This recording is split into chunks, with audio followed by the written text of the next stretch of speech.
In a way, we can see Blake, Toyama, and Karpov as the founders of the Blessed Order. They were the ones who created the religious organization and shaped its nature.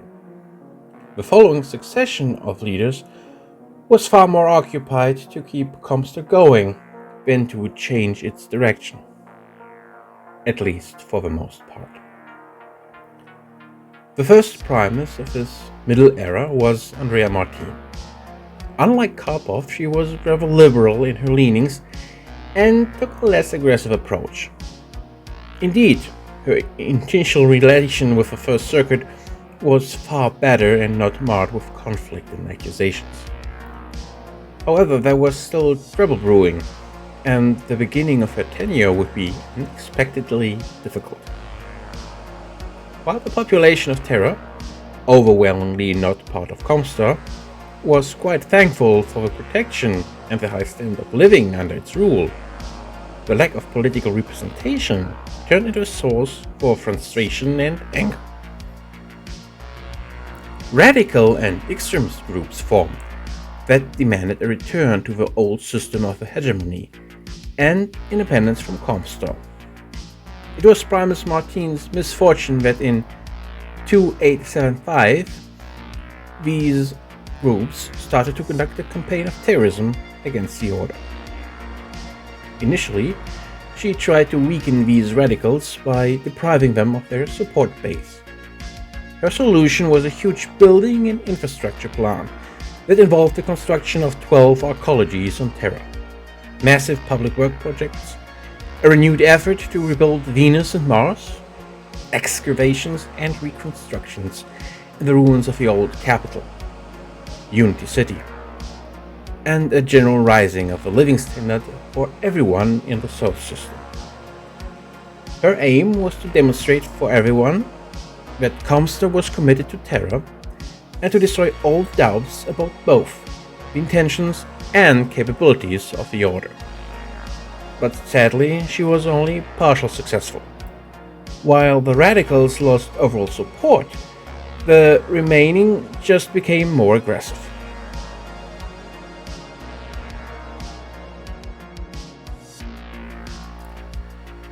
The breaking and turning point came in the summer of 2877.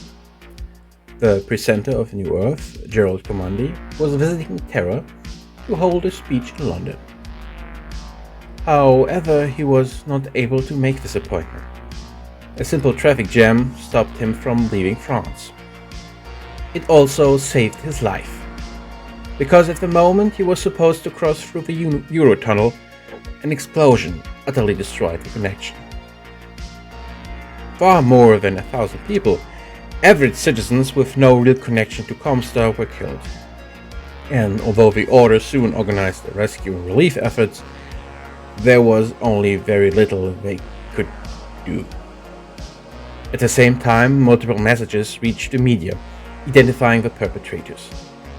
A terror organization named Black December took full responsibility.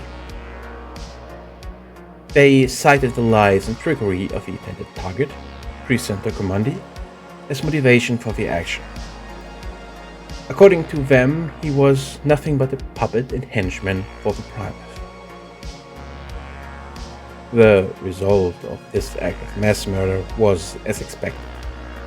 An enraged population rallied behind ComStar and demanded the persecution and eradication of the terrorists. A sentiment that was even enhanced by the shameless and massive media campaign that spread the news of the event not only all around Terra, but in the complete inner sphere and even wide parts of Periphery. When a ROM team stormed the hideout of Black December 3 months later and killed all of its members, a relieved and happy population was ready to completely back ComStar in its projects. The independence movement was no longer a thing. It should be noted that after the schism, ComStar published an alternative version. ROM conducted the attack and then used Black December as a scapegoat. It was all planned, including the traffic delay to protect the esteemed guest. Needless to say that the word of Blake rejects this and accuses itself, ComStar, of manipulating the documents and twisting the truth to serve their own agenda. Both sides could be correct.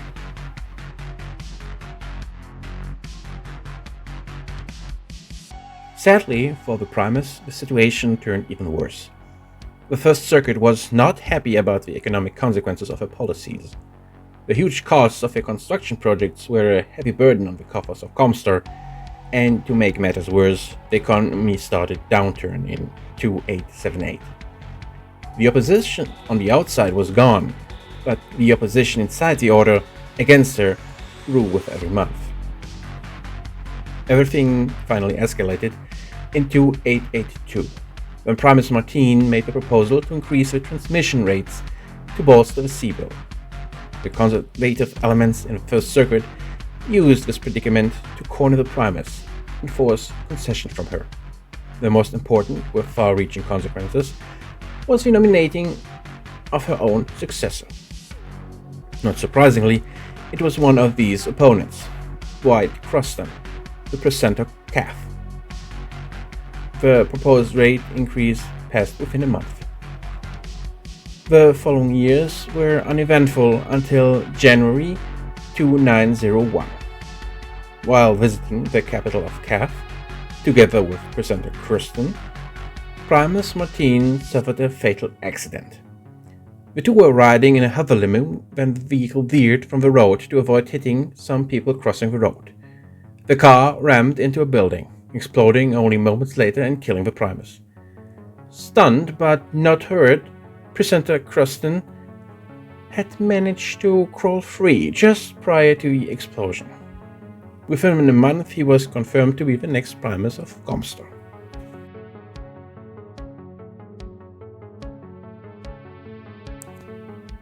However, the transition of power was not as Kirsten had hoped. Even before his promotion, the coroner's report of Primus Marteen made its rounds. According to it, she was killed by a sharp blow that broke her neck, something that was not possible according to the reported events. While the result of the investigation was inconclusive at best, the new Primus believed that it was an attempt to implicate him in the death of his predecessor. Outraged, Primus Kirsten publicly denied any involvement in the accident.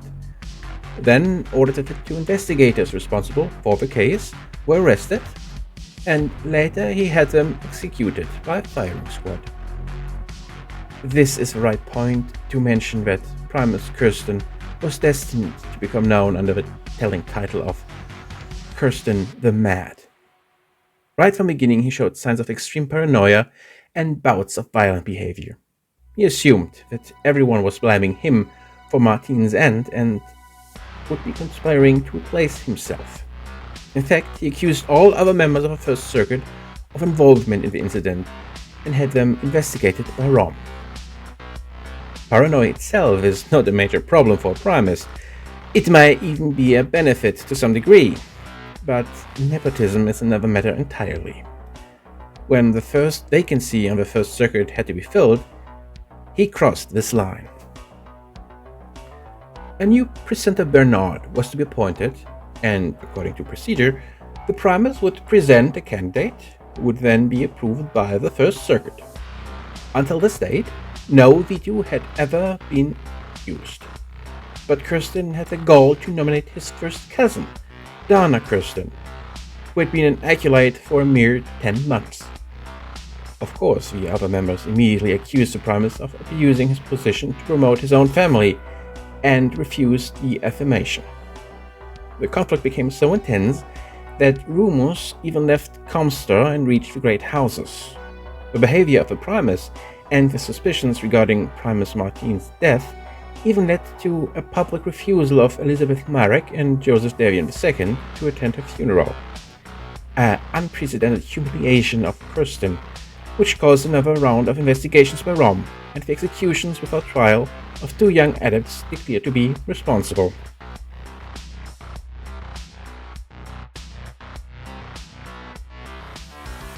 The situation was already bad enough, yet it should get even worse. In the first session of the First Circuit, Kirsten started to accuse one member, presenter Kola, of plotting against him.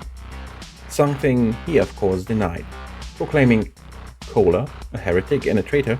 The enraged Primus dismissed the First Circuit and ordered Rom to take the presenter into custody. Within 3 hours of the end of the session, all members of the First Circuit received a message from the Primus that the presenter Cola had died of natural causes, while still in custody. The remaining members now fully realized that no one was off limits. The crazed Primus would not hesitate to persecute and kill all of them. Stopping him was now a question of life and death. It was the presenter of Procyon, Gregory Hartford, who organized the secret meeting of the surviving First Circuit members. They used the only place in Terra outside reach of Rom, the sealed halls belonging to the empty court of the Star League in the ruins of Unity City. Their options were limited. The regulations of ComStar made no provision for a First Circuit to remove a Primus from office, and with Rom reporting directly to the Primus, there was no way to physically remove him. The best course of action was to leave Terra and isolate Primus Kirsten. But even here it was paramount to hide the full extent of the conflict so that the great houses would not exploit ComStar's weakness. They had to do something brazen and unconventional. When he learned that the First Circuit members had all left Terra, Primus Kirsten was completely outraged. On April 30th, 2901, he sent a message that was intended to reach every HBZ station and every member of the Order. I, Primus of ComStar, Dwight Kirsten, call upon the support of all members of our Blessed Order. By the right of rule passed down by the Blessed Blake, I hereby dissolve the current First Circuit and name all its members as heretics. I will announce the names of their replacements in the First Circuit in the coming days. I now order the immediate apprehension of these renegade individuals. They have broken faith with their bond and oath to support both the word of Blake and ComStar. They have conspired against me personally, as well as against all true and loyal members of our order. They seek to destroy me and this office, and such disobedience cannot be tolerated. I decree that, like the heretics of old, they will be punished by burning at the stake for the heresy against the will of Blake and my command of this order. Any person who associates with or assists or aid them in any way are also traitors to ComStar and will be held for trial. May these heretics and their allies find no solace or rest. May they beware and ever watch their backs. The will of Blake shall haunt them into the darkest of nights. Later, this speech became known as the Witch Hunt Transmission. It was the final proof of a madness that had stuck the Primus. But it never made it to the intended audience. To reach the full HBG network, the transmission had to go through the First Circuit, which of course was under the control of the condemned heretics. They simply had ordered their stations to not relay any transmissions from Terra, and instead to use each other to pass messages around. The First Circuit was imposing a communications interdiction against Terra itself. And while it was a huge burden on the machines and the personnel in these installations, the provided services were good enough to prevent the rest of the Inosphere to recognize any of this. Meanwhile, the reach of the Primus was isolated to Terra, and his ability to rally possible sympathizers, or to give orders to additional ROM assets, was stifled. On Terra itself, things escalated. Unable to touch the renegades, Kirsten tried to spread his message by using jump ships as couriers, and he also started a ruthless purge of the ComStar personnel on the planet. Countless members were rounded up and killed. Finally, he decided to retreat to a more defensible position and moved with a retinue of 100 ROM bodyguards to the court of the Star League, claiming it as a new seat of power.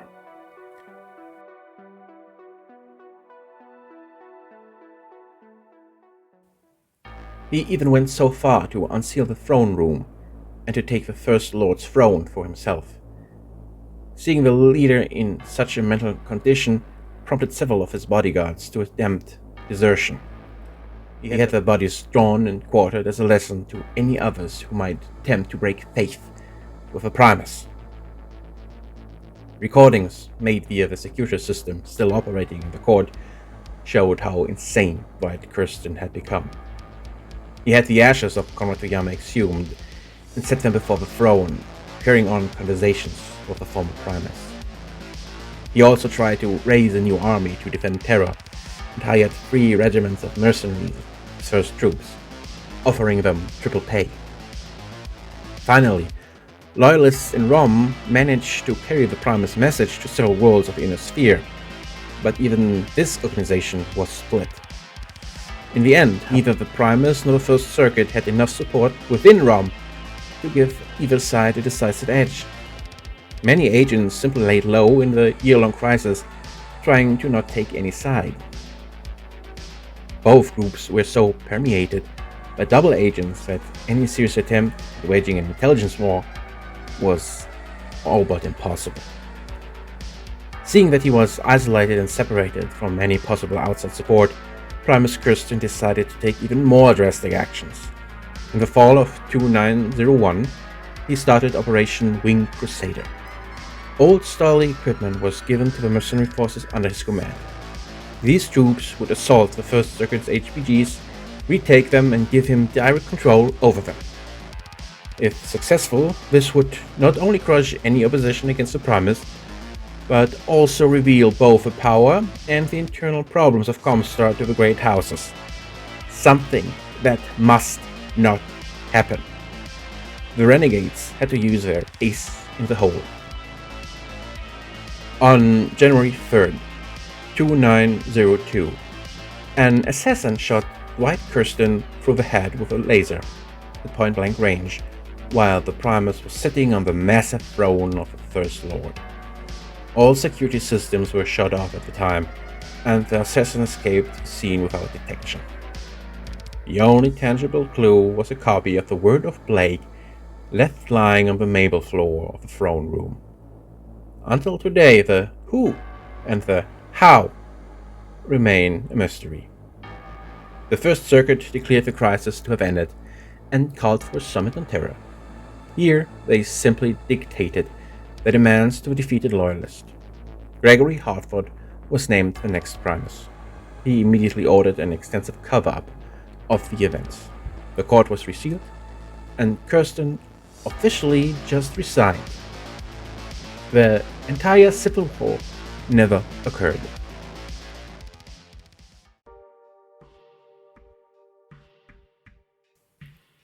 The new Primus stayed in office until late 2910. It should be no surprise that his reforms strengthened the First Circuit and reduced the power of the Primus by increasing his accountability. It now permitted the First Circuit to name a successor to the Primus or to remove a Primus from power on a full vote of all presenters.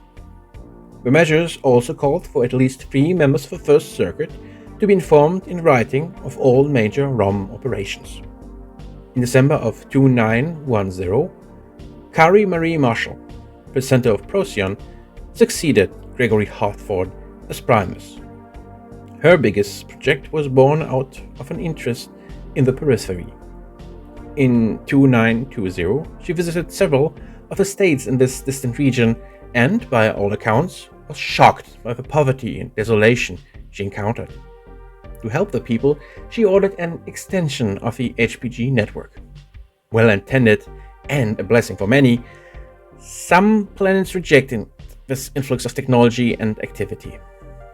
One of Primus Marshall journals, for example, reads, September 25th, 2920. Our delegation arrived on Dante in the Old Worlds Alliance today, and I must admit that I was stunned at the greeting committee. In other worlds of the Alliance, we have been met by dignitaries, local leaders, and afforded full diplomatic courtesies. Such was not the case today.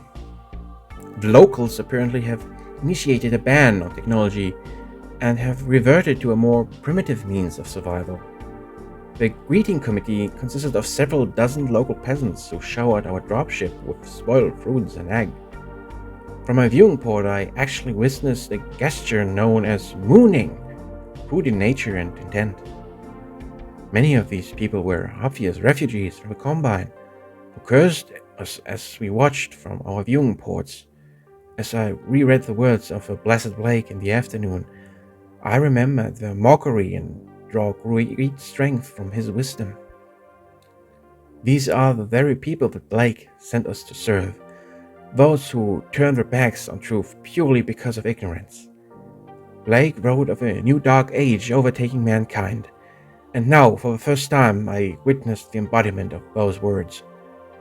I wept then in the knowledge that someday the whole hemisphere would fall to the same fate, and that only ComStar would survive. Such was the vision of Blake, and for the first time I have seen it myself. 2 years later, in 2922, Primus Marshal named Hollings York presenter of New Earth as successor. An uncommon choice, because he was just 22 years old. In the following years, however, he was carefully mentored by the Primus and built up to be a worthy leader himself. This included several diplomatic missions that introduced him to the other powers.